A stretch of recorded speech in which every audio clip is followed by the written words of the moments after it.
हर university में 2026 batch का exam start हो चुका है और अगर आप लोग बीए 4th सेमेस्टर में हैं, हिस्ट्री पढ़ रहे हैं जिसमें आपके पेपर का नाम है हिस्ट्री ऑफ मॉडर्न वर्ल्ड 1453 से लेकर 1950 एडी तक और अभी तक आपने कुछ नहीं पढ़ा है, आपको काफी ज्यादा टेंशन है हम क्या पढ़े क्या ना पढ़े, काश जो कुछ आएगा बस वही पता चल जाए और हम पढ़ लें, तो मेरे प्यारे बच्चों ये वीडियो आपके लिए इम्पोर्टेंट होने वाली है।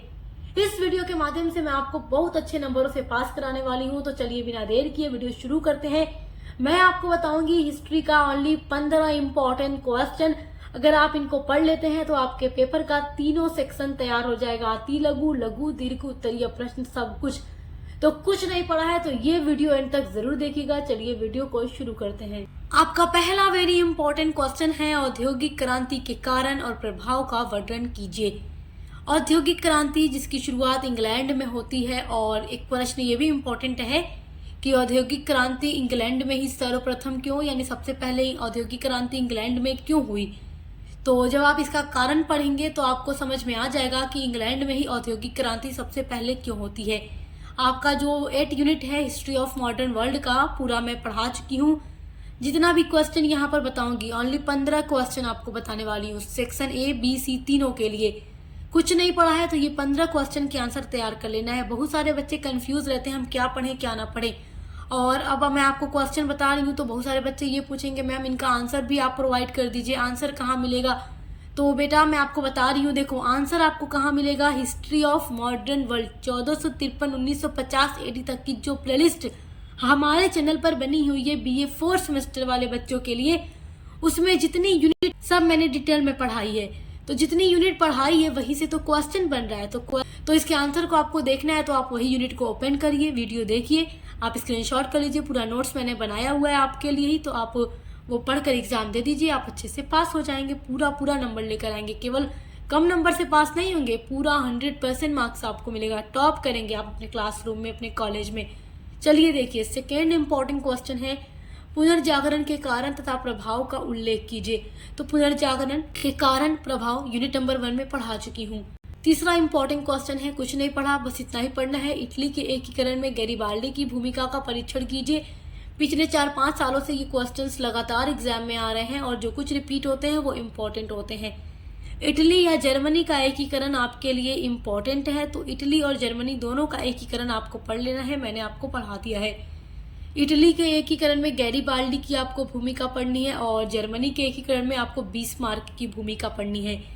तो दोनों मैं पढ़ा चुकी हूँ, आप देख लीजिएगा। चौथा वेरी इंपॉर्टेंट क्वेश्चन है, धर्म सुधार आंदोलन में मार्टिन लूथर की भूमिका की विवेचना कीजिए। आप जानते ही हैं कि यूरोप में कैथोलिक चर्च में काफी ज्यादा भ्रष्टाचार और बुराइयां फैली हुई थी, जिनको चुनौती देते हैं Martin Luther. Martin Luther Germany के निवासी थे और वो अपने जर्मनी से ही धर्म सुधार आंदोलन की शुरुआत करते हैं और ये आंदोलन प्रोटेस्टेंट नाम से फेमस हो जाता है। और धीरे धीरे जो लोग मार्टिन लूथर को सपोर्ट करते हैं, इनका समर्थन करते हैं, वो प्रोटेस्टेंट के नाम से जाने लगते हैं, प्रोटेस्टेंट के नाम से जाने जाते हैं। और फिर आगे चल करके यही प्रोटेस्टेंट संप्रदाय एक प्रोटेस्टेंट धर्म का रूप ले लेता है और ईसाई धर्म जो था वो 2 गुटों में बढ़ जाता है, कैथोलिक और प्रोटेस्टेंट। इस तरीके से कैथोलिक धर्म वाले जो थे वो प्रोटेस्टेंट का काफी ज्यादा विरोध भी करते थे।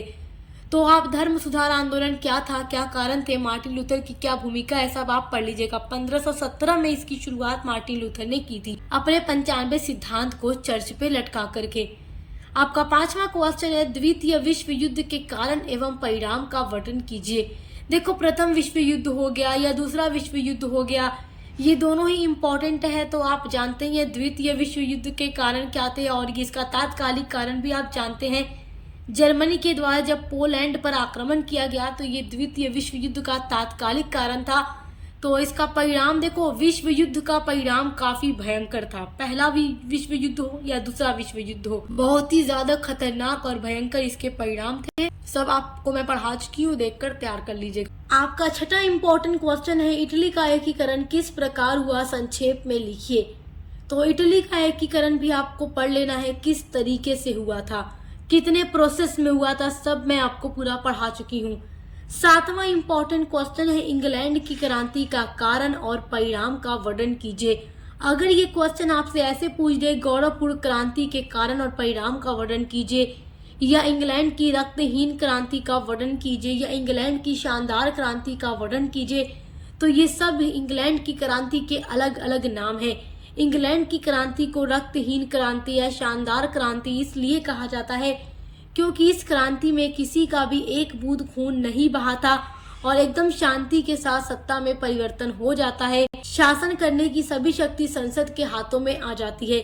इंग्लैंड की क्रांति 1688 ईस्वी में जेम्स द्वितीय के शासनकाल में संपन्न हुई थी और इसकी पृष्ठभूमि कई वर्षों से बन रही थी। पूरा मैं आपको पढ़ा चुकी हूँ। इसका मेन कारण तो आप जानते हैं, ये राजा और संसद के बीच सत्ता का संघर्ष था। और परिणाम के बाद क्या होता है, आप इसका परिणाम भी जानते हैं कि संसद के हाथों में पूरी शक्ति आ जाती है और वहां के राजा नाम मात्र के शासक रह जाते हैं। तो इंग्लैंड की क्रांति पूरे विश्व के इतिहास में पहली राजनीतिक क्रांति थी। आप इसके बारे में पढ़ लीजिएगा, मैं आपको पढ़ा चुकी हूँ। आपका 8वां इम्पोर्टेंट क्वेश्चन है, फ्रांस की क्रांति का कारण और परिणाम का वर्णन कीजिए।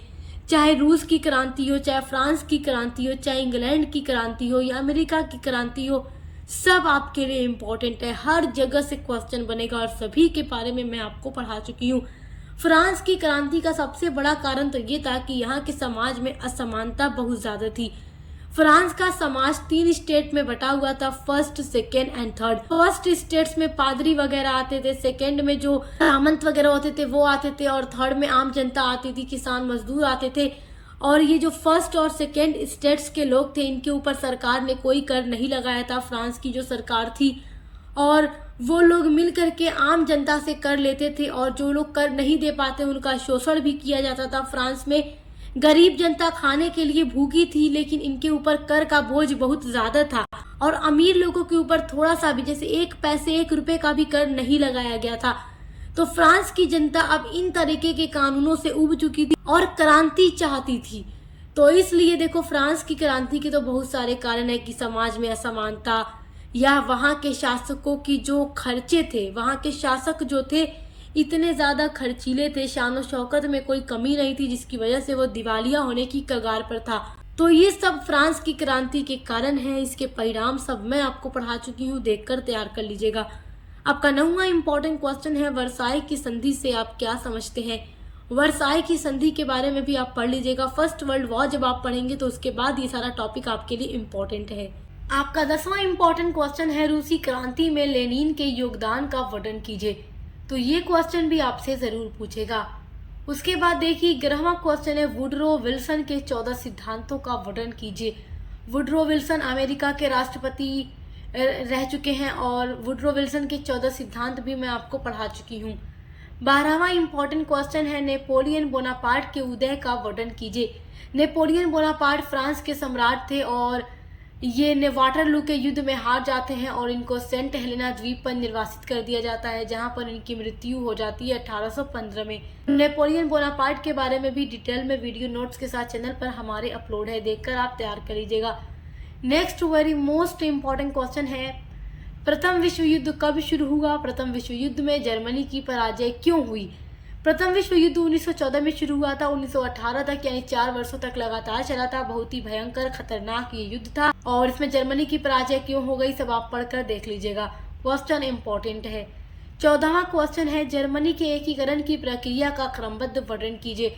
तो जर्मनी के एकीकरण को भी मैंने एकदम सीक्वेंस में क्रमबद्ध तरीके से आपको पढ़ा दिया है कि किस तरीके से जर्मनी का एकीकरण किया गया था, तो देखकर आप तैयार कर लीजिएगा। 15वां क्वेश्चन है, नो टैक्सेशन विदाउट रिप्रेजेंटेशन के सिद्धांत की व्याख्या कीजिए।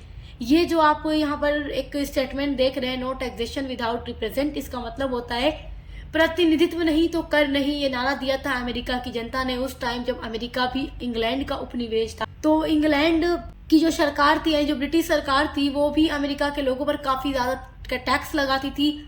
तो अमेरिका की जनता ने ये नारा दिया कि नो टैक्स विदाउट रिप्रेजेंटेशन, यानी कि अगर ब्रिटिश संसद में हमारे अमेरिका का एक भी प्रतिनिधित्व नहीं बैठेगा तो हम टैक्स नहीं देंगे। प्रतिनिधित्व नहीं तो कर नहीं। तो इस तरीके से अमेरिका की जनता ने नारा दिया। तो इसके बारे में आप पढ़ लीजिएगा। अमेरिका की क्रांति में आपको पूरा डिटेल में पढ़ा चुकी हूँ। तो मेरे प्यारे बच्चों, आपने कुछ भी नहीं पढ़ा है तो आप मात्र ये 15 प्रश्न तैयार कर लीजिए। आपका तीनों सेक्शन बहुत अच्छे से तैयार हो जाएगा। आपके तीनों खंड के प्रश्न आपके बहुत अच्छे से सॉल्व हो जाएंगे आपके एग्जाम में, क्योंकि यहीं से आपका पूरा क्वेश्चन आने वाला है। और इसके आंसर के लिए आप लोग जल्दी से हमारे चैनल पर विजिट कीजिए, प्लेलिस्ट को चेक कीजिए, लिंक आपको मिल जाएगी इसी वीडियो के डिस्क्रिप्शन बॉक्स में। अच्छे से पढ़ाई करते रहिए, बेस्ट ऑफ लक। अब मिलते हैं अगली वीडियो के साथ।